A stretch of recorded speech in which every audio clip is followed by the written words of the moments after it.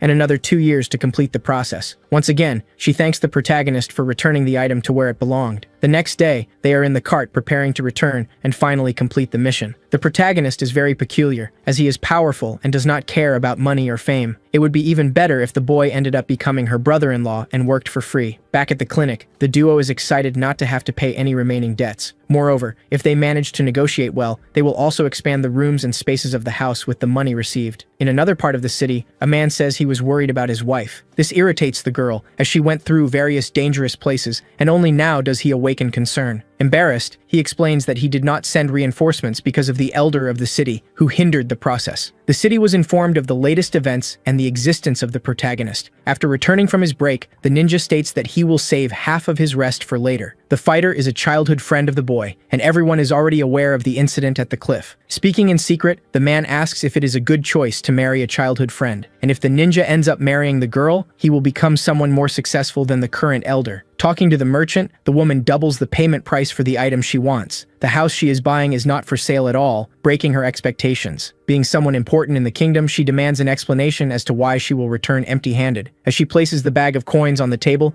the merchant's posture changes, and he begins to speak. He explains that the house is owned by the clinic, which surprises the girl. The doctor has only met the true owner of this place once before moving in. He seems to be a good person, which is why the girl rented the house and turned it into a clinic. The duo is making good money from the medical treatments, enough to pay off any debt. Once again, the girl insists on buying the house, and this time, she goes to the right clinic. The doctor is surprised to hear that Yumi's house is actually owned by his own clinic. Unfortunately, he states that this is not something he can decide on his own. To resolve the situation, the girl needs to talk to the doctor's father and negotiate the terms. The man, however, says he prefers to buy a bit more land instead of selling his. He claims he has no intention of selling that small house for just a few coins. He then kicks the woman out, saying he has already given his answer and will not sell at all. Moreover, he warns that if others find out about his properties, he will be very disappointed in her. When trying to buy another house, the protagonist resists, saying he doesn't want to move and likes his own room. Trying to negotiate, the girl argues that if they move, they could receive more patients due to the larger space. But the protagonist counters, saying that size does not mean quality, and they prefer to stay where they are. After a long discussion, the woman tries to highlight the advantages of having a bigger house. She talks about the spacious garden, which makes the protagonist seem convinced and interested in the idea. However, he breaks expectations by saying he prefers to buy the house next door to expand his own territory. To make things even better, they decide to buy a plot of land just to raise cute puppies. Finally, the protagonist shouts, as the purchase of the house had been promised after the mission. The news is that the girl failed to buy the house, even though she tried very hard. This irritates the protagonist, as no one seems to keep their promises in this part of the city. The doctor herself is also upset to find out that the agreement was not upheld, warning that they ignored her friend. A discussion continues without stopping, saying they should fulfill what was promised and buy the house. In the town bar, the man orders a plate of food while planning to capture Yumi. The strange thing is that his men have not returned yet, even knowing that none of the three were captured after the mission failed. All the bars in town are closed due to the ban orders from the Murim League. The 3 henchmen were captured, which ended up causing the ban. Even so, this is the safest place they can stay, so it would be a bad idea to flee in the middle of the night. If the location of the hideout is revealed, it will be the end of their plans and their lives. The only way to fix everything is to capture the woman who healed and knows how to produce the poison. All this because the bar owners want to enjoy their wealth again. Tossing from side to side, the hero wakes up, wondering if he overslept. Very hungry in the middle of the night, he thinks about getting some snacks. One problem is that some evil ninjas take advantage of this moment to invade. The leader believes it is a relief that the Murim League does not protect the duo. Silently entering the clinic's territory, the orders are to find the doctor. Suddenly, the protagonist appears, startling all the men with his presence. While eating his snack, he seems to understand nothing of what is happening. Once again, the boy's name is mentioned, but no one understands the meaning of this rumor. Impatient, the man orders them to attack the boy mercilessly. Still with food in hand, the protagonist defends himself from the approaching ninja's attacks. Using his spoon as a weapon, he blocks all the blows with no difficulty at all. Then, he defeats the thugs and complains about the mess they are making in his house. To make matters worse, he spills all his rice, which irritates him even more. With his anger at its peak, he starts stomping on the ground, causing small earthquakes. Using his maximum strength, he prepares a punch against the opponent for having irritated him. The only survivor is the leader, who thinks about fleeing at this opportunity. While running, he realizes that the MC is the reason the punitive force failed to capture. Lazy to chase after him, the boy notices he has lost sight of the leader, and he decides not to let him escape. But he also cannot leave his friend alone in the middle of the night. With that, he decides to wake the girl, who unfortunately still wants to sleep a little longer. Then the hero lies, saying that a guest has arrived at this hour of the night. As he gets dressed, he warns about the bandits and leaves his colleague in the care of her best friend. The problem is that the girl is worried about her friend, afraid that he might get hurt. This is something curious, as it would apparently be impossible. Back at the bar, the owner complains that they won't be able to capture their target with the current security. In the middle of the night, the chief of the Bloody Horse Guards appears, visibly irritated. This worries the villain, who fears his presence. The man's first question is whether the secret branch has been revealed to everyone. Avoiding the subject, the bar owner asks for help, claiming he will never forget such kindness. Unfortunately, the man refuses, saying he didn't come there to play games. After all, a week ago, a messenger had been sent to gather information from the guild. Noticing that his henchman doesn't understand, he explains that he came in search of the spiritual medicine. He claims that if he can obtain this miraculous remedy, no one will be punished anymore. Needing it to survive, the owner finds himself at a crossroads, not knowing where the item is. All they know is that Jade returned with the medicine for the guild on the same day. Desperate, he asks for help again to survive and be able to repay this contribution. Before that, the man's plan is to carry out a surprise attack on the rival guild. To find his target, the MC runs across the rooftops of the houses. Climbing to the top of one, he wonders where the man might be hiding. Wanting to find them, he gets annoyed remembering that they dared to invade his home. What he doesn't know is that the assassins themselves are hunting him from behind. A cat-and-mouse chase begins through the city, under the moonlight. Meanwhile, the detectives wait for the three criminals who tried to capture the doctor to wake up from their sleep. As soon as the trio awakens, the plan is to discover the villain's secret branch. Impatient, the young man says he would have already found this place if he had captured the target earlier, but his friend reassures him, saying that the information has already been good enough. The leader of the detectives still doesn't understand how the hero defeated the leader of the Red Demons. The explanation is that the boy is actually the master everyone has been looking for, someone extremely powerful. After thinking for a bit, they believe he is by Yumi's side because he wants to protect her. After all, he is known for not caring about money or fame. The old man, leader of the guild, is in the middle of an important meeting. The theory that the protagonist would be an opportunist falls apart, as the doctor would never associate with someone like that. With no alternative, the old man asks the girl's husband to talk to the protagonist. Even having delivered the money from the last mission, only Yumi showed up to receive it. Irritated, the old man begins to complain about the incompetence of the assassin's husband. The woman retorts that at least her husband managed to become the elder leader of the Mori League. When asked if he wishes to be corrupt, the old man replies that he doesn't want to, but admits it would be more convenient. On the other side of the city, a widespread massacre takes over the streets. People flee desperately from the assassins spreading chaos. Panic grows as more evil men approach. Suddenly, Jade appears and saves the life of a defenseless man. She lands a solid punch to the enemy's face, sending him flying. In the midst of the fight, she orders the boy to flee and protect the grandparents. The walls begin to crumble as the battle spreads through the city. The assassin complains that there aren't enough allied warriors to face the attack, but the fighter believes her allies will show up, drawn by the great chaos. Probably the enemies are overconfident, believing they can eliminate their opponents quickly. The chief of the guards appears, interested in the presence of the white jade before him. Upon seeing the chief of the bandits, the fighter believes the solution is to take him hostage. Even so, the man shows no fear and defends himself with his sharp blade. She manages to block the strike in time, but is thrown against the wall and suffers a great impact. The swordswoman is startled but determined. She advances again, wanting to win. The man, however, gives no openings and easily blocks the attacks. With a single movement, he delivers a blow that sends his opponent's sword flying away. Fallen on the ground and defenseless, she is saved at the last second by Jade, who ends up taking a fatal stab. Impressed by Jade's resilience, he admits that his opponent is better than he expected. The old man recognizes the warrior before him and bows in a sign of respect. These men are the elite guards of the Blood Horse, known as the Blood Swordsman. This one, in particular, is an even more powerful master than the leader of the Red Demons, a true elite soldier. Suddenly, he remembers the spiritual medicine and becomes visibly worried. Hearing all this from the rooftops, the boy wonders if he should help them, even though he dislikes that guild. The elder, trying to negotiate, bows and says he can deliver the medicine, but that it is not in his possession at the moment. To prove he is not lying, he claims that his life is worth much more than a mere item. Upon hearing that the medicine is hidden in the clinic, the protagonist goes on high alert, determined to defend his property, and he finally realizes that he indeed never received the reward from the last mission. Irritated, the man wonders how many people he will still have to eliminate for them to understand the gravity of the situation. Energizing his sword, he curses his opponent, but the blow is blocked by the statue's arms. Even so, an explosion occurs, throwing the girl far away. The gap is enough for the enemy to approach with the flaming blade and land another precise strike. Another explosion engulfs the area, leaving everyone worried about Jade's health. As expected from the fighter, both attacks were successfully blocked, but she is already too weak. Knowing she is not fully recovered, Jade understands she won't be able to stop him alone. Still, she tries to think of a way to prevent the leader's advance, urging the others to flee. Upon hearing that she intends to escape later, the man laughs mockingly. He says there are 20 henchmen behind her and asks if she still thinks she can run. Moreover, there are hundreds of elite guards scattered throughout the city. Suddenly, one of his henchmen is thrown to the ground by a mysterious fighter. The MC, watching from the rooftop, realizes that it is not the person who invaded his house earlier. Finally, he meets Jade and calls her by a name she detests. Seeing that her friend almost gave up on helping, Jade pleads not to be abandoned. The boy wonders if he really is a piece of trash for others to believe he would do something like that. Jade, worried, fears leaving him to fight alone and be cornered. Meanwhile, the elder tries to take advantage of the situation to escape, but is reprimanded. Irritated, he complains that Jade is no longer the child he once knew. The hero, on the other hand, is glad to have at least one comrade willing to help him. He explains that it was all a misunderstanding and that he is no powerful master. The swordsman, mocking, says that the Red Demons only face cowards. He believes the hero is arrogant for having defeated the weakest master that existed. The boy responds by saying he will show what a true master is and charges forward with strength. His punch hits the enemy squarely, sending him flying far away. Surprised, the protagonist wonders if it was really that easy to defeat him. The other two are impressed by their comrade's strength, but the bandit leader is still alive and practically unscathed. Retrieving his sword, he promises to eliminate his opponent completely. He energizes his blade, covering it with the technique of blood red. The boy is frightened, afraid of having his blood sucked. In fact, the technique causes any wound to continue bleeding until the blade absorbs the victim's blood. As the sword approaches, the hero dodges in time, using only his hands. The opponent screams that he cannot be stopped by mere hands, but the boy breaks the blade. Surprised, the man cannot believe that someone so young has surpassed him so easily. The hero counterattacks with a strong kick to the stomach, sending him flying away. Even injured, the enemy gets up, ready for another round. The boy wonders if he is hitting too weakly, or if the other is too resilient. The swordsman then draws another blade and begins to energize his technique of 1,000 blood swords. Before he can finish, the protagonist throws his own sword like an arrow, hitting the enemy in the chest. Everyone is in shock, and he was just playing the whole time. Jade finally realizes that the boy is not just strong and insane, but also unpredictable. Even injured, the elite soldier stands tall, shouting for his guards to follow him. Suddenly, dozens of men jump from the rooftops, surrounding the protagonist with their swords drawn. Amidst all this, the boy notices the target of his entire hunt among the opponents, and he admits that he couldn't sleep thinking about that bandit's escape last night. This irritates the man, who believes his opponent is arrogant and pathetic, asserting that the situation has not yet been analyzed. When trying to make an advertisement, he realizes that the swordsman is already somewhat weak and lacking confidence to fight. He gets irritated when asking who the fool in front of him is that is so strong. He finally discovers that this is the person they had been ordering to give him all the time. This irritates the swordsman, who begins to understand the situation he got into when he made the deal. With this opening, the old man and his friend can escape safely. Even though his colleague has a good chance of defeating the enemy, the girl does not think this is the right attitude, but the old man has a family to care for and knows the strength of the enemy's elite soldiers. When he says that the MC won't win alone, he jumps in saying he wanted to help in the fight too. While watching the boy gossiping and complaining about his name, the assassin sees an opportunity to attack. He orders his soldiers to advance, throwing ninja stars in the direction of his opponent. However, the hero manages to dodge and appear in front of his enemies with powerful punches. Amid two ninjas, he energizes his hand while waiting to counterattack. He delivers precise kicks that send his opponent flying among his comrades. Then, he begins to deliver several consecutive kicks to the rivals. Staying focused, the boy jumps and charges at the crowd of ninjas without fear of taking a hit. The opponent's plan is to surround the boy while they prepare for formation. Without stopping, the hero continues to deliver precise punches when, suddenly, he is hit from behind. This surprises and irritates him, and he retaliates with all the strength he has, jumping over the enemy. The blow is so powerful that it sends the ninja flying ahead of all the others, knocking out several at once. The strange thing is that all these soldiers are strong, but they seem weak compared to the protagonist. Finally frightened, the swordsman realizes that his enemy might be one of the greatest and strongest masters in the world. To make matters worse, he knows that if they retreat, they will be followed and knocked out in the midst of their escape. With no escape plan, he realizes that the only way to survive is by winning the fight. He starts to reflect on some weak point of the opponent, as no one can be strong all over their body. Seeing him energized with fire, he decides to hide to prepare a surprise attack. Jumping silently from behind, he believes this is his method to win. But even with all this strategy, he only makes a small tear in the boy's clothes, who dodges in time. As he hides again, he thinks that he will surely hit a vital point next time. As the MC approaches, the man flees to try to escape defeat. Suddenly, however, the protagonist finds him and prepares a powerful attack. Trying his best to survive, he aims for the opponent's heart, which seems to be a weak point. This is not enough. The MC dodges and counterattacks, complaining about his enemies. As he strikes, he says that his friend will be disappointed with all this. Unfortunately, once again, the MC manages to survive and reappears at another point in the fight. Without stopping, the boy continues to punch him with great force and without mercy. He loses time to breathe, something that is unforgiven by the hero, who continues to hit, sending everyone flying. This bald ninja is the only smart one who knows he won't win this fight. Finally, the hero goes back to look for the thug who tried to invade his house in the early morning. Seeing that his opponent is still alive, he lands a precise attack to the head as he is out of patience for nonsense. The blow is strong enough to knock him unconscious, ending the fight for good. Letting the remaining ninjas flee, the hero climbs to the roof in search of his main target. With a leap full of hatred, he says he will eliminate his opponent as soon as he finds him. After helping the guild with the troublesome issues, the boy disappears like the wind. This makes the woman think about how a simple human can be so strong in this way. The elder asks everyone to keep silent about what happened last night, to keep it a secret. Suddenly, the head of the clinic appears asking what happened. Before explaining, everyone notices Yumi's presence in the place. With a serious expression, the head of the clinic approaches her and reveals that the true head of the doctors has been killed. The news leaves everyone shocked, especially Yumi, who can barely react. In the distance, the detective observes the scene but prefers to pass quickly to avoid being recognized. The lover hugs his friend, pleading for her not to die in these battles. Yumi has a good healing factor and will recover if she stays at rest, away from the fights. Almost breaking his colleague's arm, the boy tries to contain his anger to please the elder, who seems to disrespect the couple. Later, in a meeting, they discuss the elite guards of the Blood Horse and spiritual medicine. The good news is that they managed to capture the leader of the Blood Swordsman the night before. Even so, the girl cannot reveal who helped capture this powerful master. In a funny way, the investigator knows exactly that it was the protagonist due to the doctor's presence at the scene. On the other side of the city, the remaining ninjas continue trying to escape with their lives. As he jumps over a wall, the swordsman in red tries to protect himself from theft. The man in blue seems to be distraught, saying horrible things about massacres. At that moment, the protagonist appears and resolves the situation with a precise punch, eliminating the problem. He apologizes for accidentally damaging the wall after the blow he delivered. As he leaves, he praises the man's good heart and asks him not to tell anyone about the incident. In other houses in the city, the same thing happens when ninjas try to invade a girl's home. Once again, the hero saves the day, landing a blow to the head. He has done this so many times in the same day that he has lost count of how many enemies he has eliminated. A small child recognizes the protagonist and calls him uncle, as they have eaten rice together on the mountain. The hero finally remembers this and is grateful for having helped the family. This time, he gives a gold coin and tells them to buy a good chicken to eat the next day. In fact, even the mother of the family knows the protagonist because he is the boyfriend of the doctor. The bar owner complains that everything is a mess and still needs to return with news for the horse. Suddenly, he is startled by the presence of ninjas in his bar during the night. Now that he has soldiers, he asks them to follow him and return to their objectives together. The hope lasts little, as all the men are defeated and the protagonist appears. Finally, he remembers the appearance of his enemy, who is the owner of that soup restaurant. Jokingly, he says he really hoped the man was a villain just so he could beat him. Irritated, the villain asks his enemy to fix his manners before they talk. Then he throws smoke bombs on the ground to create an escape route and survive. But this doesn't work, as the MC manages to track him down with great anger and focus, throwing him away with his own body without a second thought. His plan is to find out how many soldiers this bar owner has under his command. Seeing that he is unconscious, he worries as he may not be able to find out how many enemies are still left. The doctor feels pressured for receiving better treatment than the others. The funny thing is that only the fabric was torn and the boy is fine, which is a relief for the doctor. Unfortunately, she stayed awake all night helping the wounded from the surprise battle. Upon discovering that all these people did not go to her clinic, the hero complains that they should have left some for him. Suddenly, the warrior appears saying that her friend does all the work and still gets credit for everything. In total, 80 soldiers were captured, including those against whom the guild fought. Fortunately, there wasn't much damage besides some landowners getting hurt from the invasion of their homes. All of this happened because of the protagonist's appearance, significantly reducing possible fatalities. The problem is that the MC won't act unless it is related to his friend in some way. This leaves everyone confused, as whenever a fight happens, this boy is involved in some way. On the other side of the city, the little girl is trying to buy her chicken with the gold coin she received as a gift. She claims that it was her uncle who gave her this gold after defeating the bandits last night. This surprises the merchant, thinking that the girl's uncle is a soldier of the Murim League. In fact, the girl explains that her uncle lives with the girl, along with the doctor from the clinic. Upon arriving at her house, the boy realizes that he completely forgot to dispose of the defeated enemies the night before. Suddenly, some warriors appear wanting to check on Yumi's health due to the recent dangerous events. It is explained that these bodies lying on the ground are of the bandits who invaded her house last night and need to be punished. Moreover, the hero admits that it would be good to receive a repair fee due to the damages in his house. He gets irritated once again when called by the nickname everyone gives him. Irritated, he says that at some point he will find out what this name means in the dictionary. He becomes confused, as if it has a good meaning. It is strange that his friend doesn't explain what it is. Avoiding the situation, Yumi says she is very tired, as she spent the whole night taking care of patients and needs to sleep. Relieved to have distanced herself from the situation, she regrets calling the boy that name in front of others. Lying in his room, the boy still doubts whether he managed to capture all his enemies. Tired, he says he worked hard, but there was no reward left for himself. Suddenly, a shy person arrives wanting to buy herbal medicine. However, the hero kicks the customer out, as he doesn't want anyone waking the doctor, asking them to come back the next day. Because of the bar owner, the MC worked hard and received no money. But now that he has eliminated all the enemies, theoretically, the bar no longer has an owner. This worries the MC, who no longer knows where he will eat. He recalls a special place but decides not to mention it until his friend wakes up. At that moment, the girl awakens and says it's already time. The boy lies, saying he had no patience and that he's a bit hungry. He explains that they can go to the bar to eat rice and meat for free, after defeating the former owner. Moreover, he believes they might even become the new owners of the bar for freeing the town from the local thugs. The girl gets excited, as becoming the owner of a bar would be like a trophy for her hard work. In a secret place in the city, the fat man is tied up from head to toe. Angrily, he asks who kidnapped him and if they know who they are dealing with. Unable to escape, he realizes that his bosses are still not satisfied, even after all this trouble. The liar claims he was a good man, owner of a bar in front of the Murim League, but the investigators know that this was just a front to work as a subordinate of the Bloody Horse. The mysterious person states that they will not eliminate the fat man if he answers correctly. When asked about his last memories, the owner tries to dodge the question somehow. This irritates his kidnapper, who threatens to cut off his head the moment he tells a lie. To make matters worse, the man knows the hostage's name, who fears he won't be able to escape the plan without negotiating. He reveals that he managed to find someone capable of remaking the poison and planned to capture her. The funny thing is that the kidnapper already knew that this person was Yumi, breaking the fat man's negotiation. Violently, the man receives a sword slashed to the face that cuts his blindfold, allowing him to see again. In front of him are the detectives, who angrily ask what he knows about the doctor. The investigator's right-hand man asks not to eliminate the kidnapper, as there are still many questions to be answered. Finally, the duo arrives in front of the bar to obtain the trophy for the mission. The problem is that upon arriving at the location, they realize there are already some people inside. The expression on the Shadow Swordsman's face seems focused, and it's the first time he looks like this. The people introduce themselves, and the doctor wonders if she knows the long-haired guy from somewhere. The detective feels relieved to see that the girl doesn't recognize him, as it has been a long time since they met. However, even so, his face is familiar, making it necessary to leave the place as soon as possible to avoid being discovered. Jokingly, the girl approaches, saying that her colleague looks familiar because he's handsome. This irritates the MC, who asserts that pretty boys are usually traitors and liars. Before the friends can start a discussion, a person appears at the door, desperate. Once again, the girl in red rushes in for a hug as she also wants to eat. This startles the investigator, who asks why the doctor came to that place. In truth, the explanation is that she wanted to have fun with her friend and eat a little together. She extends the invitation for the long-haired guy and her older colleague to eat as well. When called uncle, the man gets annoyed and yells at everyone. After the investigators leave the bar, the doctor tries to remember where she knows the long-haired guy from. Fortunately, the warrior recalls that the man is the shadow swordsman, who wields his blade so fast that even the shadows can't keep up. But the hero jokes that it doesn't make sense to be the fastest if he isn't the strongest like him. As they return, everyone tries to understand if the protagonist is really a powerful master of this world. The problem is that the behavior of such masters can be very strange or very normal. It seems that the MC uses his body without thinking much, and his movements are not sophisticated. Even so, they assert that the protagonist is definitely not a good boy, and without a doubt is a great master. The friends are thinking that they won't be able to eat at the bar and complain that they should have received at least a little money as a reward. They don't conclude that they need to buy food to speed up the whole process. The elder reflects that he cannot lose the MC's trust and needs to buy the house as promised. Finally, the doctor arrives, as apparently the two have a meeting. Without much delay, the old man gets straight to the point and says he really needs to finish paying for the house. However, the man had already made it clear to the old man's daughter, and he repeats that his opinion hasn't changed since then. It is a great curiosity to understand why the man does not want to sell the house, which seems to be an ordinary place without any special importance. But he responds not to try to find out, even if they are curious, as this is a matter for his guild. Moreover, he asks them to be careful about spreading that he is the true owner of that house.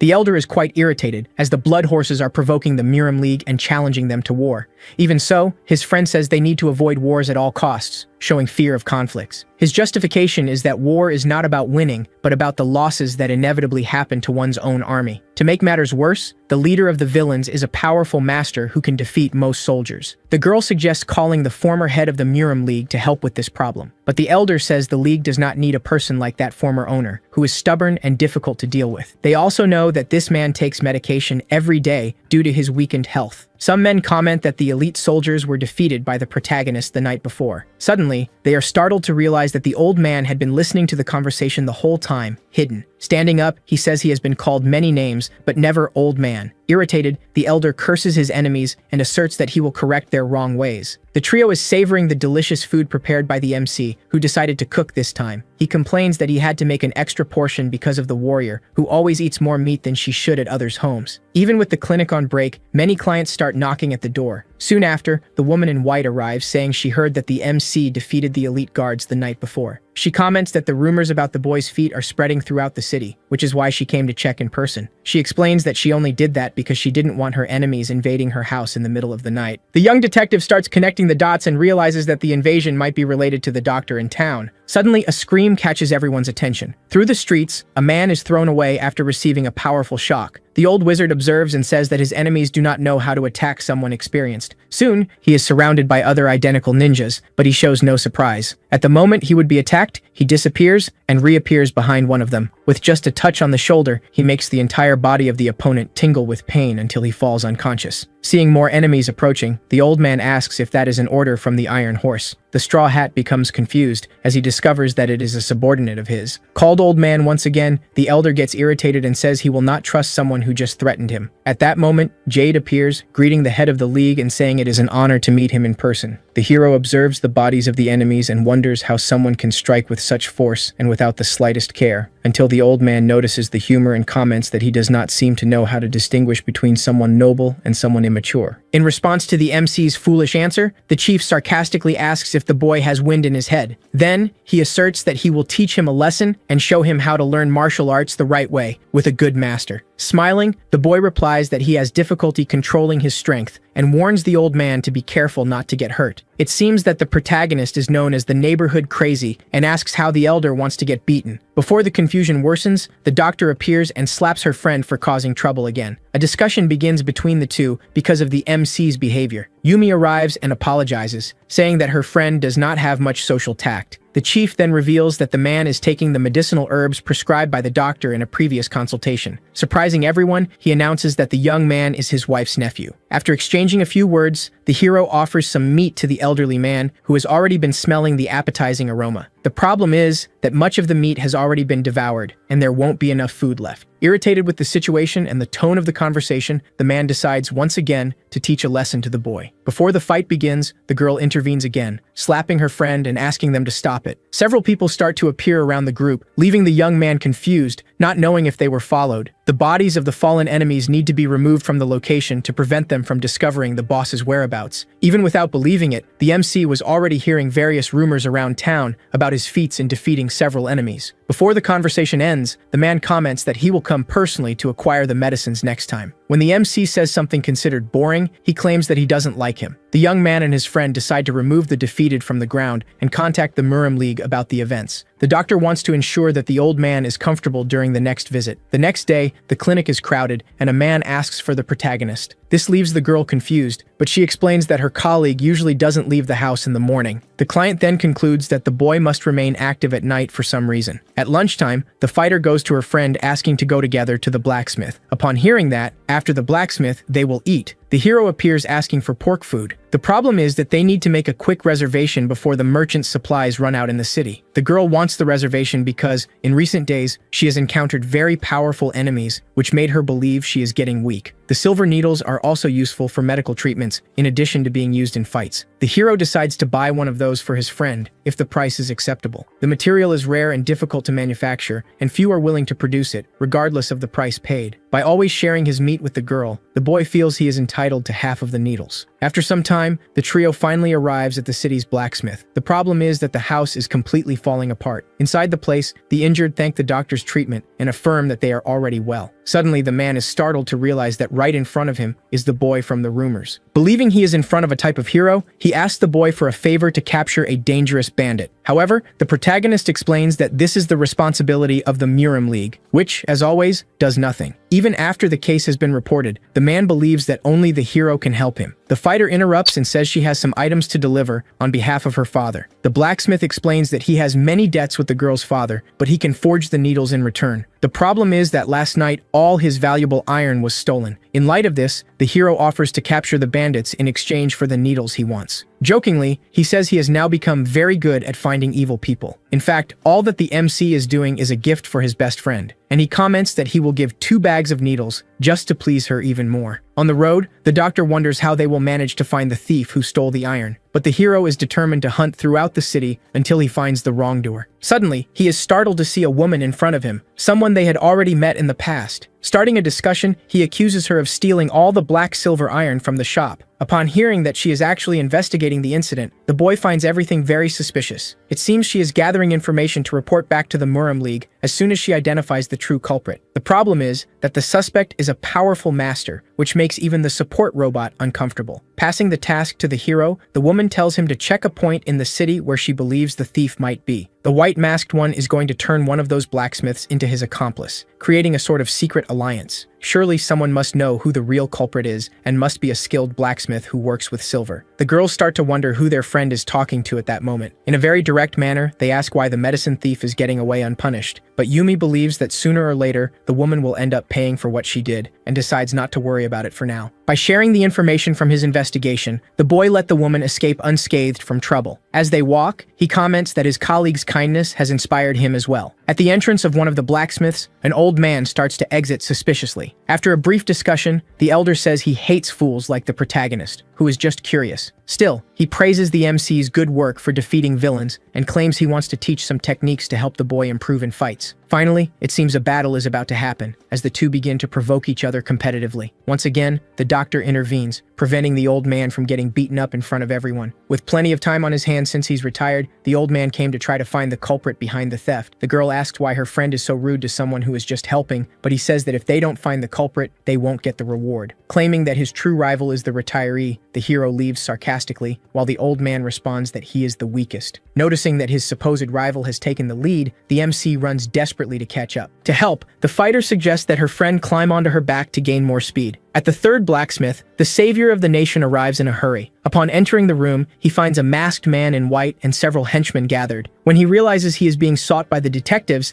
the villain advances towards the hero to eliminate him. The henchman tries to warn his master that the opponent is strong, but he can't do it in time to save him. He was defeated so easily that the girl jokes, saying he is quite a weak villain, and at any moment, Master Han could become a great powerhouse. This is confusing, as powerful masters usually withstand more punches than the masked man in white. After investigating, they realize he was just a decoy and not the true culprit of the crime. It becomes clear that the boy did not hold back his strength, but rather that his opponent was too weak. At the last blacksmith, the old man manages to arrive first at the true culprit. At the fourth blacksmith, the hero prefers to go ahead to avoid problems with his other two friends. He kicks the door and enters the place, noticing a man's body lying on the floor. Suddenly, the man wakes up startled, shouting at everyone and not understanding where he is. Before the man can touch his colleague, the MC intervenes and asks if he is okay. Then, he states that it's wrong to act like that towards someone who is trying to help, even if they just woke up. The young man reveals that the masked man in white was not the one who did all this. Wanting to know everything the man knows, the hero pressures him to discover the true culprit. Upon finding out that the masked one was doing secret jobs and had stolen the silver, the blacksmith refused to work with him. The doctor believes that the true culprit went to the fourth blacksmith because he used the others as bait to mislead. The girl agrees, since the last blacksmith was the smallest and weakest of all, easy to manipulate. Excited about the investigation, the hero wants to hurry and find his target, who apparently hasn't gone very far. As he says this, he notices a crowd of swordsmen sitting on the ground in the middle of the forest. They were ordered to attack the MC, but since it is now a trio, they demand triple the payment. Even as criminals, they have some sort of ethics and avoid turning women into targets, but this time, they will make an exception. Feeling strong, the boy in yellow asks if the hero knows what he is getting into by provoking him. Before he finishes speaking, the protagonist lunges forward after getting spat in the face and grabs the rival by the neck. Impatient, he asks who ordered the attack, saying he has no time to waste. Soon after, the other swordsmen begin to feel their bodies burning from within, a result of the good work of the girl in red, who released a substance unseen. The only survivor realizes that the fighter is a famous girl with powerful energy. But the hero, without patience, repeats the question, tightening the enemy's neck harder. The orders they received were clear: stop anyone trying to pass through the neighborhood, and to no one's surprise, the mastermind was the masked man in white himself. Fearing that his colleague might get infected, the hero decides to go back. But, with her scientific knowledge, the girl asserts that it is not an epidemic, as the entire village wouldn't get sick so quickly. It seems that everyone is suffering from the same symptoms of the previous poisoning. She begins to examine the villagers and offers treatment at her clinic after the mission. The problem is that to complete the treatment, medicinal herbs are needed that still need to be purchased. Fortunately, the villagers saw a masked man carrying a large white dog through the town. They point out the right path, saying that the man is hiding in the mountains. Sometime later, the trio arrives at the indicated cave and hears a dog barking from within. This place is dangerous, even with the protagonist leading the missions. The trio lights a torch and begins to follow the dark paths of the cave. Suddenly, a white dog appears, but it is tamed by the doctor. Unfortunately, the poor thing had its leg cruelly injured by the villain. He gets irritated when the dog growls at him in a hostile manner. The question is why the culprit hurt the animal and left it there, alone. Suddenly, the cave begins to collapse from the inside out. In a hurry, the hero grabs his friend by the arm,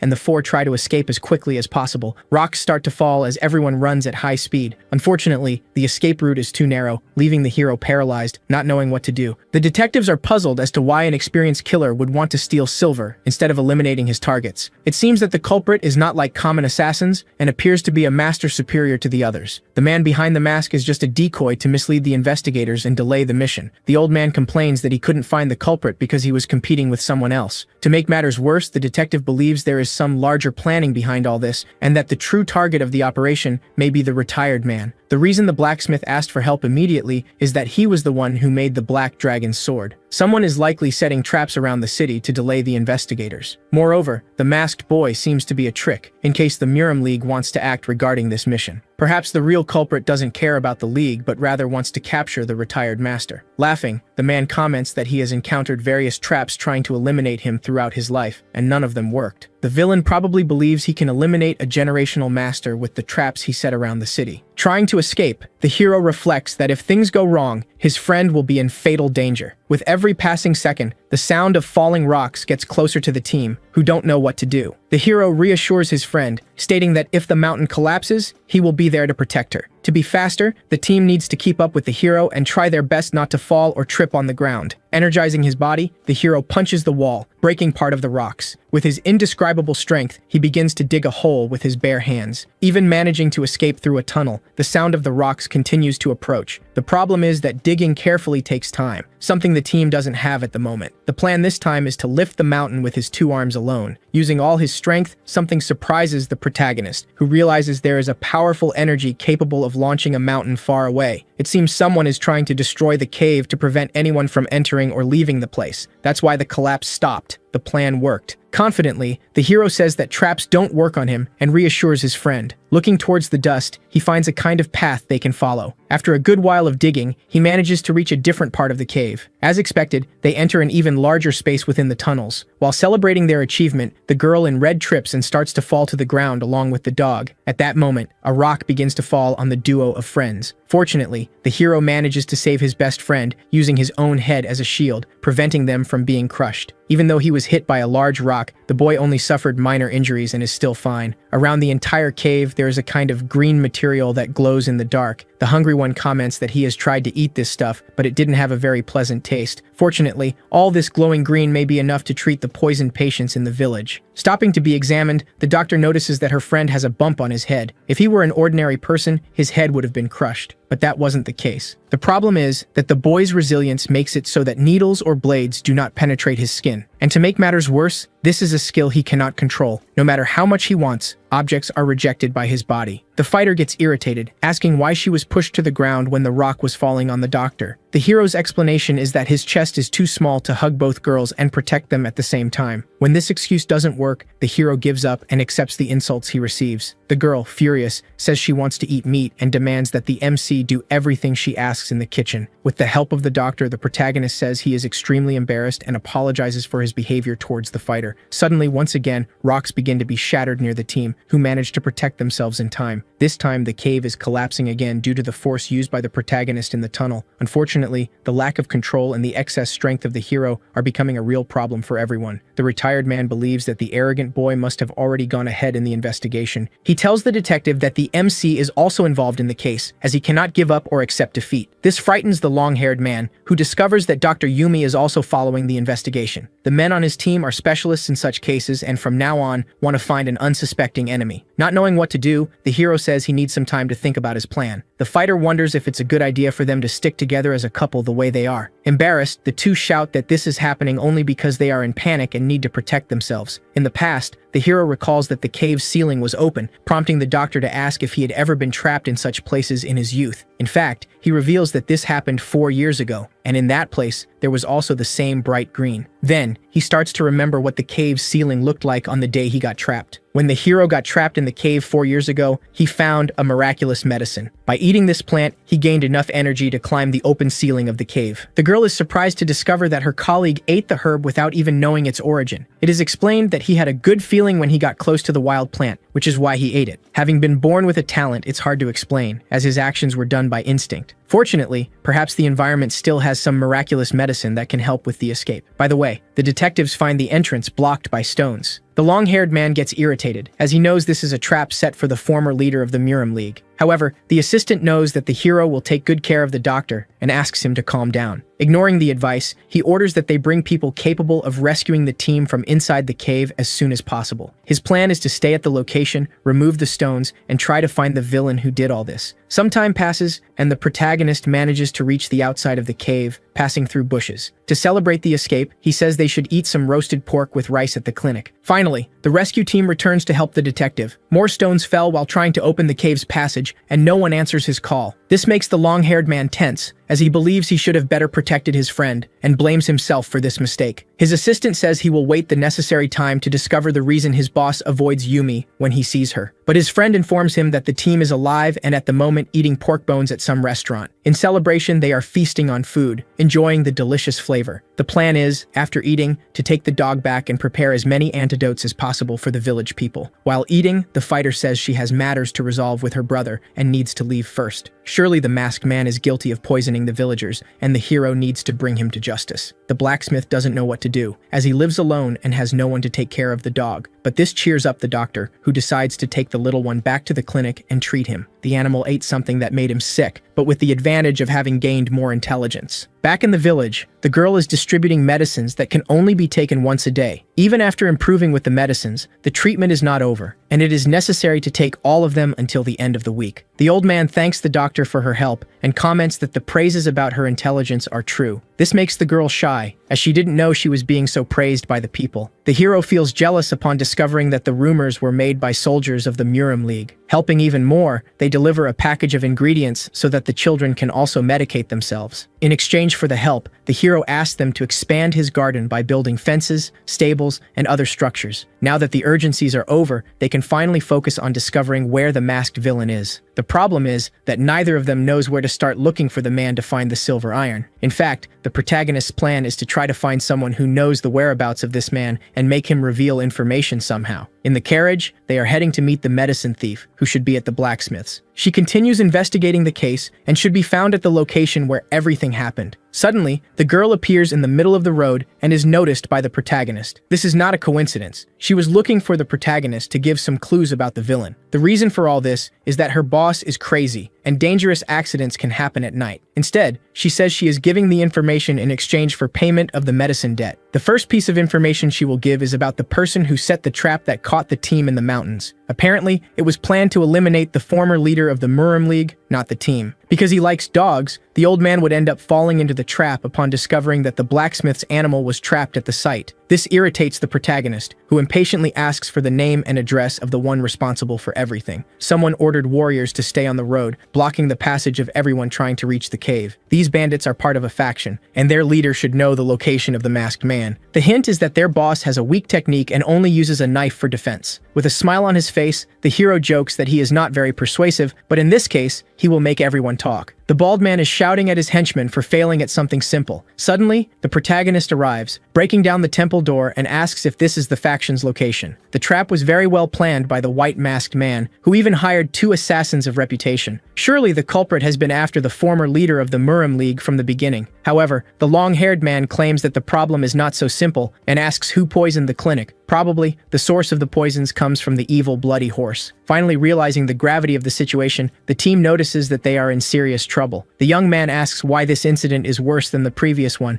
and it is explained that the fact that the league's boss fell into this trap makes everything even more serious. He cites as an example the poisoned village, which raised suspicions of the bloody horse's involvement. The boy believes that someone is trying to frame the villain and jokes that the trap failed. One thing is certain, if the retired man had fallen into the trap, everyone would want to hunt down the culprit. And to make matters worse, if the elder manages to persuade the others, a war could happen. Interrupting, the leader says that this must be the work of the Iron Horse, as he is the most likely suspect. It is already suspicious enough that the leader of the Red Demons is also related to this name. This worries the detective, who realizes the seriousness of this mess. The faction has hundreds of soldiers who don't mind committing crimes for a few coins. Even if they are caught, the League would cover up the situation and choose only one to punish. Arriving at the faction's door, the hero asks where the boss is. The bald man gets scared and inadvertently reveals that he is the owner of the place. He remembers that it was the protagonist who beat up his men in the past. Trying to escape the situation, he acts like a good guy and says it is a relief to know that the MC doesn't want to fight. This leaves the boy confused, not understanding why he is being treated so well. The liar continues with his act and claims that he will report everything that happens to the guild. Suddenly, his ninjas approach, and a fight is ordered. Fortunately, the scout didn't come to talk and is ready for an intense battle. At that moment, a swordsman jumps in front of him, but with a simple touch, the hero breaks his blade and retaliates. The impact is so strong